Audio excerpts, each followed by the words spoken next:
A terrible start has beset the systems of our land, not only in the health sector, economy, food supply, and the like, but in the education department as well. Schools are temporarily shut, and millions of our children's future are at stake. Fear and anxiety seem to creep in the hearts and minds of the Candijaynons. However, with the end goal in mind that no learner should be left behind under any circumstance, and that education is still free and accessible for all, Candijaynons face the challenge in the new normal with faith, courage, and hope. Amidst this challenging time, while the government and health officials are doing their best in slowing down the COVID-19 outbreak, we in the DepEd Candijay district are collaborating efforts to collectively respond and withstand this crisis in order to provide continuous quality education for all during these trying times. The local government unit of Candijay, spearheaded by Honorable Mayor Christopher B. Tutor and supported by his wife, the Congresswoman in the 3rd District, Madam Alexi B. Tutor, is concertedly taking initiative on how to prevail against this pandemic and is providing assistance and allocations for the Department of Education in order to continue the delivery of instructions safely in the new normal. The chairman of the Committee on Education, Kagawad Arnileto Olandria, and the Federated PTA President, Mr. Renato Campo Amor, for the allocations and provisions we received for the reproduction of our learners' learning materials. They are certain in their decision to boost and redouble their support to the educational needs in the district. We dare, we prepare, for sure we will prevail. Rise high, Candijay! You are watching the simulation video on learning modality of Candijay District. To our district superintendent, district supervisors, principals, teachers, and educators, a good day. The COVID-19 pandemic created a ripple effect among students, parents, and educators. A plethora of challenges are before us. Resilient as we are, there will always be plentiful ways of dealing with things. Amongst all, we need a workable, doable solution. You don't need to learn and be experts on how to use all the online teaching tools or stay up past midnight, texting and emailing parents, hold video conferences with your students. You just need to be there for them like you always have. These exceptional times calls for exceptional people. You, our dear educators, created that exception. I have witnessed how you prepared for the opening of classes. There's no mountain so high you cannot climb, rivers you cannot cross, miles you cannot walk, just to reach every child. You continue to persevere and endure these continuing struggles. This situation is difficult for all of us. There will be great adverse impacts on the learning absorption and productivity of the learners. For now, we do not have a lot of choices to choose from. We must make do whatever options are available. In the 3rd District of Bohol, where most of our learners are living in far-flung mountainous areas with poor or no network signal, my plea to our educators for your patience and in-depth understanding. This is our time to strengthen our connections with the students and parents in order for this learning system to work. As your representative in the House of Congress, I have brought up our problems in terms of digital gap and budget limitations. In the middle of all these barriers and obstacles, education must continue in a new normal. Yes, we are doubtful and fearful of the outcome, but I have faith in you, our educators. You have done your part and doing the best you can. You have shown your resourcefulness and innovative minds in action. Best effort time. You are ready. Bring it on. I, Congresswoman Christine Alexi Tutor, is together with you in this journey to make this new normal system of learning education a success. Combate!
superintendent, district supervisors, school heads, our teachers, our beloved educators, have a wonderful day.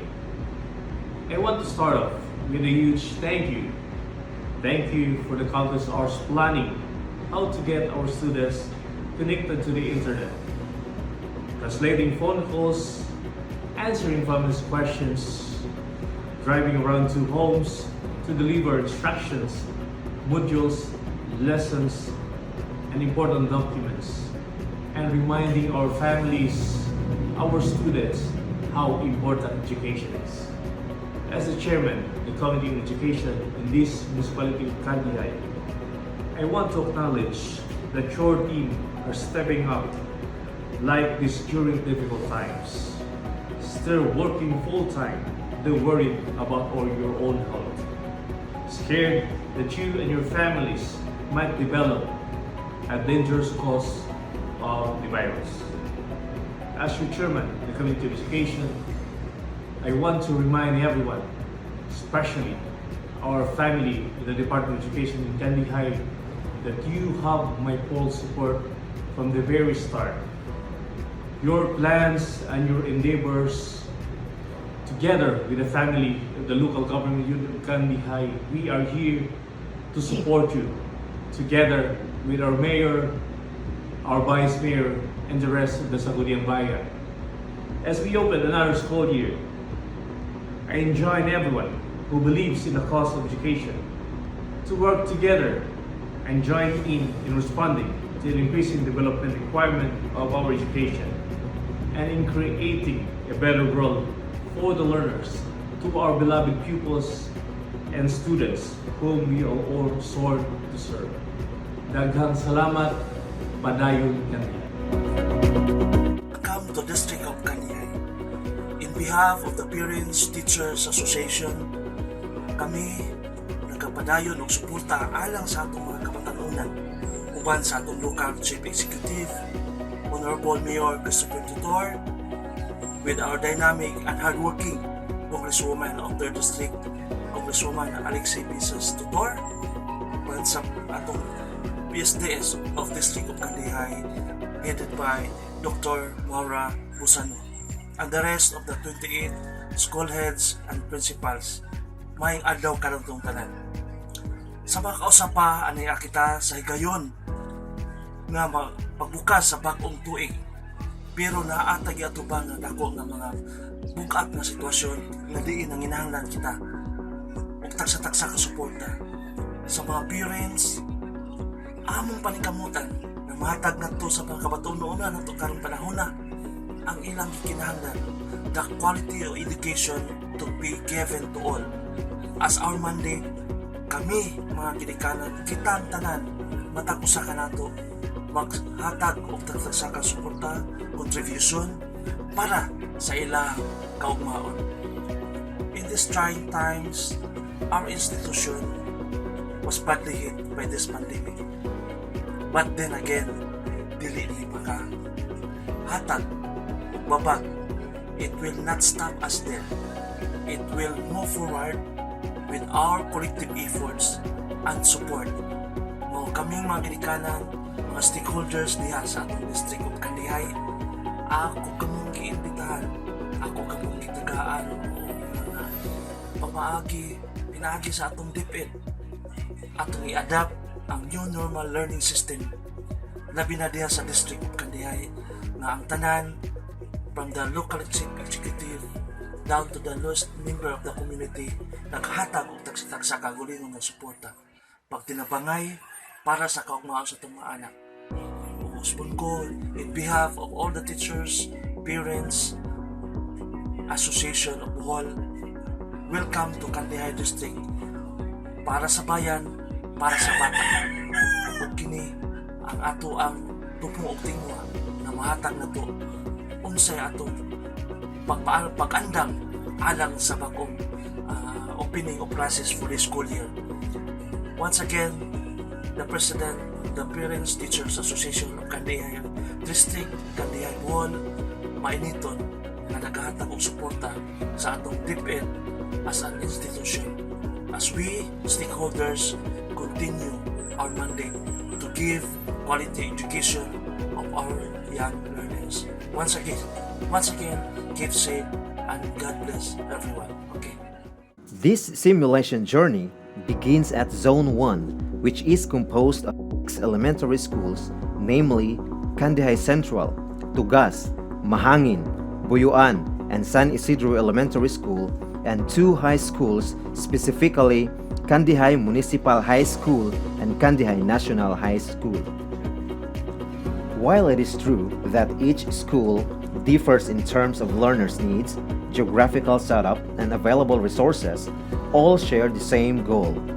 Their own approaches are anchored based on the District and School Learning Continuity Plan, or the SLCP. The crafted SLCP was then carried after various consultation and conferences from different stakeholders in the community. Various platforms were then considered, such as the remote and online enrollment. Profiling of learners was based on the gathered LESF. Communication to stakeholders was also conducted. To ensure quality instruction, the delivery of learning materials was carefully planned. Teachers made use of available learning materials from the division and district level, which were quality assured while waiting for the learning materials from the national level. Strict adherence to different health protocols was followed from preparation, production, distribution, and retrieval of learning materials. Feedback giving and evaluation of students' outputs were also done. Among the best practices of schools in Zone 1 exhibited include made use of technology and social media, such as creating official Facebook page and group chat by section or grade level. Initiated supplemental digitalized lessons, which are posted on Messenger or official page. Organized an intensive information drive like infographics, Facebook postings, messaging, and recorrida by barangay.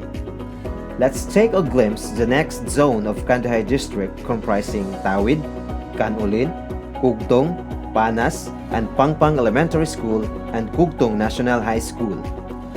Hodgepodge of initiatives were applied amidst this pandemic. Each school adopted different learning platforms. Some schools conducted pre-opening of classes caravan, crafted school learning continuity plan, and directly communicated to stakeholders. Moreover, they initiated fundraising projects and delivered lessons through technology-aided instructions. Parents were interviewed for giving of feedback regarding learners' experience. This time, let us visit the simulation of modular distance learning of Zone 3. Zone 3 is composed of 5 elementary schools, namely Lungsudaan, Abihilan, Kambane, Tambungan, and Kadaptapan Elementary School, and 1 secondary school, which is Tambungan National High School. To ensure constant learning of the students, the school heads of the aforesaid schools crafted some ways on how to implement the modular distance learning. The following will show you the readiness of each school in Zone 3 in the school year 2020 and 2021. 1. Preparation of learning materials like workbooks, learning activity sheets, and virtual lessons. 2. Distribution and retrieval of activities. 3. Assessment. And 4. Feedback giving. Comprising the 4th zone of Candijay District are the elementary schools of Barangay Luan, Anuling, Kanawa, Tubod, La Union, Paghat, and Panaddaran, along with the secondary schools of Anuling and La Union National High School. In spite of the wheel-weakening shadows of the pandemic, the district found a guiding light that made the bumping journey a limit-surpassing venture. Through the leadership heaped by the principals and school heads, the district had reaped the desired harvest of collective success, particularly in the distribution and retrieval of learning activity sheets, where teachers sorted the materials according to subjects and year level. All in all, even though this change has brought a sudden impact in education, rest assured that teachers will promote and deliver quality education in a very careful manner. from planning until the retrieval of activities. As a famous saying goes, every trial is an opportunity to surpass your limit. Likewise, COVID-19 must not be a stumbling block where one may fall, but it should be a stepping stone where everyone can climb into success. With all these and more, Candijay District ensures on intensifying and maximizing the implementation of this new learning modality. However, several concerns and issues have emerged and barred the success in the fulfillment of this newly introduced learning alternative. Gipatigayon nga bag-ong learning modality pagkakaron. Makaingon jud ko nga very challenging si Jano dira sa teachers kundi apil pud sa atong parents and sa mga bata. Kay dako man gud nga adjustment sa atong mga ginbuhaton. And at first lisod jud pud si Ja pero kay mao lagi mangita man tagpaagi para mas mapasayon ug para pud mapadayon ang atong pagserbisyo ngadto sa atong kabataan.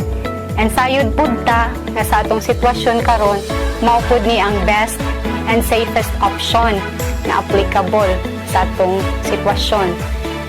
And commendable man sad kaadyo ang serbisyo ug ang pagpaningkamot sa DepEd na gipaluyuhan po sa atong gobyerno para mapadayon ang pagkatun sa atong mga kabataan. Maong ako personally, always jud pud full akong support ug cooperation sa bisan unsa man nga i-implement tungod kay kahibaw man ko nga para ni sa kaayuhan ug sa safety sa tanan.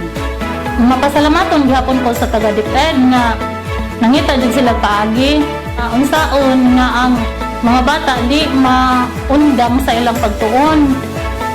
Usa man nakapamaagi nga ma-continue ang pagtuon sa mga bata sud sa danang tuiga.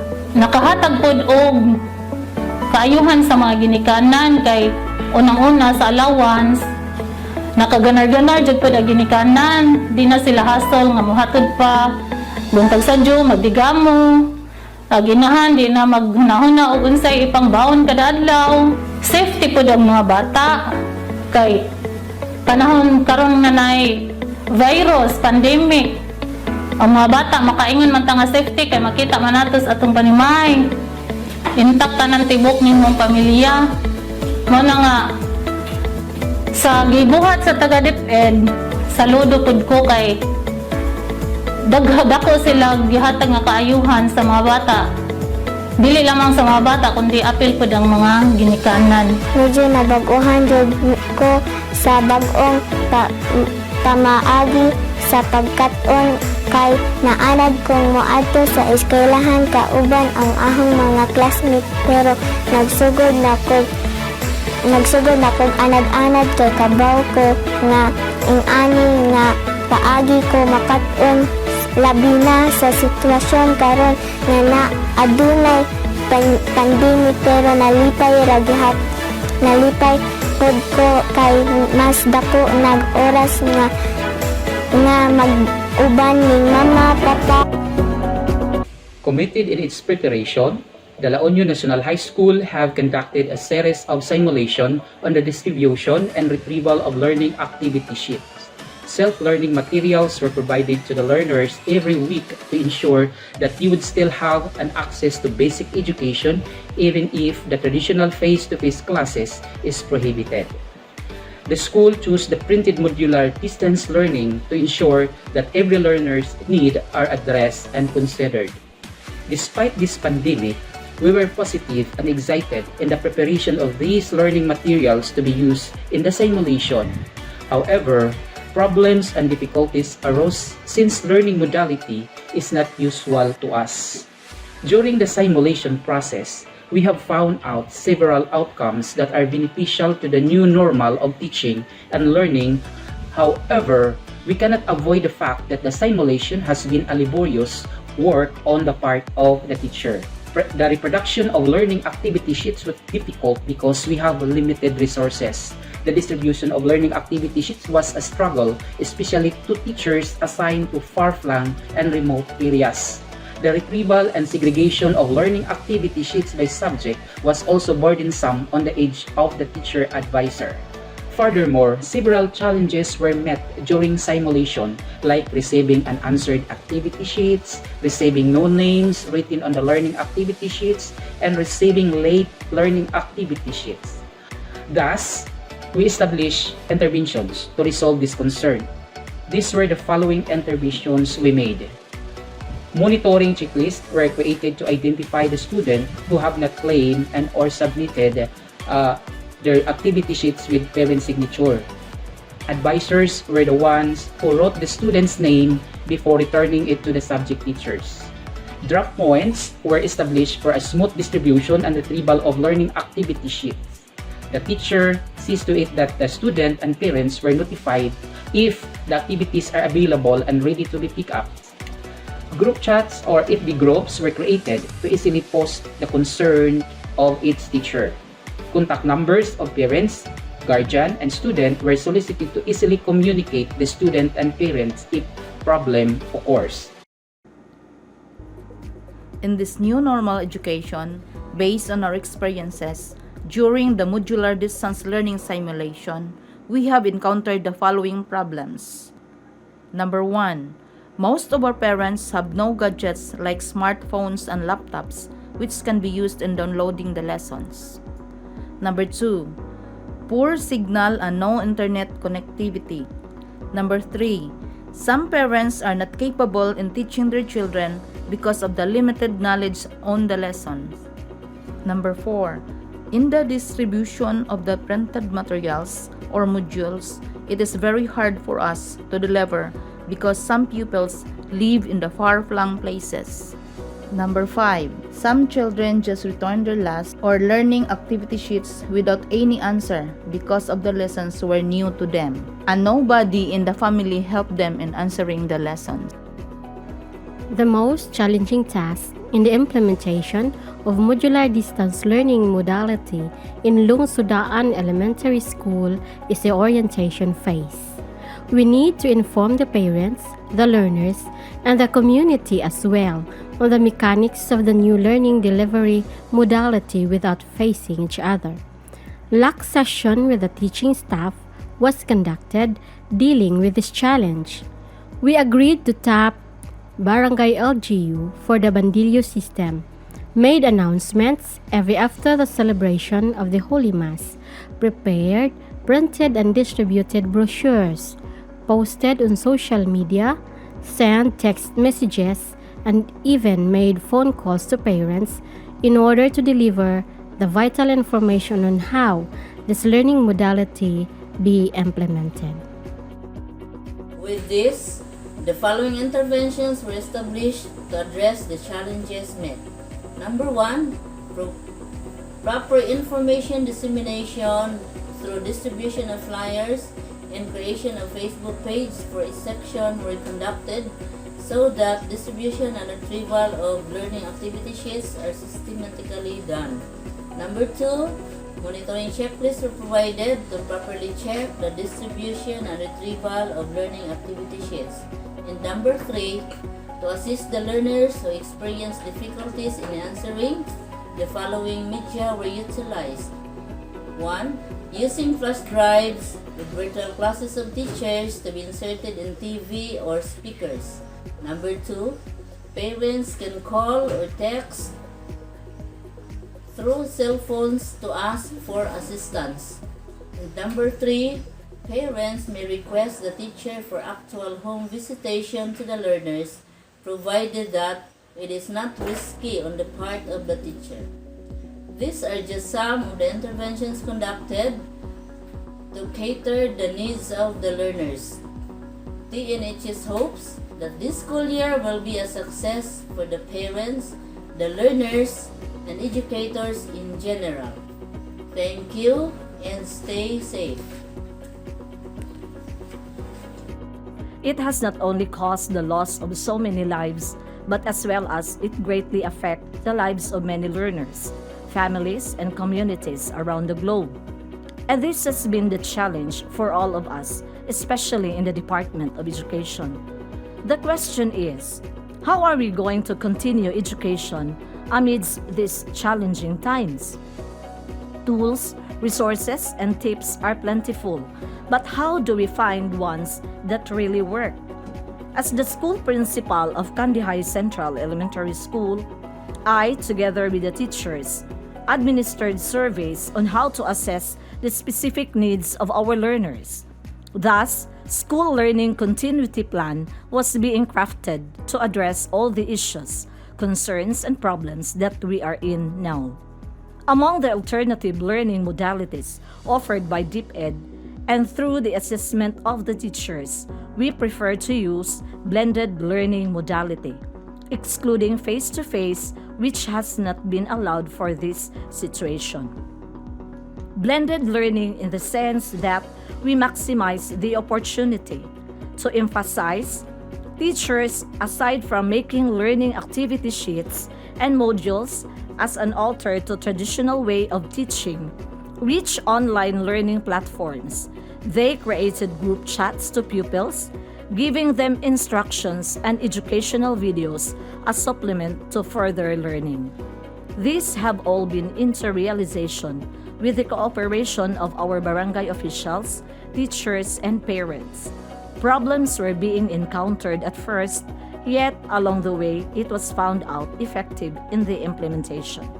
Together, we learn as one, para sa bata, para sa bayan. In the middle of what is potentially one of the greatest threats in our lives, the teaching and non-teaching personnel of Cugtong National High School are committed to move forward together and prepared for the challenges of serving our learners, complying to the quality standards set by the Department of Education. We are truly thankful and delighted of the guidance provided by the department to help our parents create a positive learning environment in their homes by engaging their children in challenging activities so they keep learning. We are also grateful of the unconditional support of our stakeholders that provide practical help, which greatly strengthens our commitment and endeavor to continuously serve our learners the best that we can. We do it best when we do it together. Sulong! DepEd Candijay District would like to share these important messages to the learners. No matter what your circumstances are, education must continue. Your strong will and faith in the implementation of distance learning delivery modality can make learning happen even at the midst of pandemic. To the parents, a child becomes more successful and happy in life with a caring, supportive parents or guardians who willingly co-facilitate, co-supervise, and co-monitor his learning progress at home. To the teachers, we can carry our mission in providing basic education to the learners amidst this pandemic by embracing the new normal wholeheartedly. To the community, education is a collaborative responsibility and accountability among stakeholders. Community support plays a vital role in the implementation of distance learning delivery modality. Sulong edukalidad, para sa bata, para sa bayan. Sa 7, una ang bata syempre. In DepEd Bohol, we care for all. Behold Bohol, DepEd Candijay cares. Stay safe everyone, God bless. The health crisis might create piles of hurdles, but it will never change the direction and commitment of DepEd Candijay to provide quality education to every Boholano learner. Along the way, we are blessed and beyond grateful for the undying support we receive from our stakeholders. The administrators, teachers, and parents become more committed, proud, and confident to steadfastly continue what has been started and implemented. We are one in equipping our learners with the most essential learning competencies. This is our commitment. This is our pledge. As the Public Schools District Supervisor of Candijay, I would like to thank DepEd Bohol Pillars, led by our Dynamic Schools Division Superintendent, Dr. Bianito A. Dagatan, for all the guidance and technical assistance provided in this new normal, and for giving us the opportunity to share and showcase our district's preparation and practices on the implementation of the modular distance learning modality in the coming opening of the school year 2020-2021. Maadjong adlaw ug daghang salamat. This proliferation brought by the pandemic has a huge effect to the human norm. Thus, Candijay district stood firm and remained resilient during these trying times. Together, we dare, we prepare, we survive. Rise high, Candijay.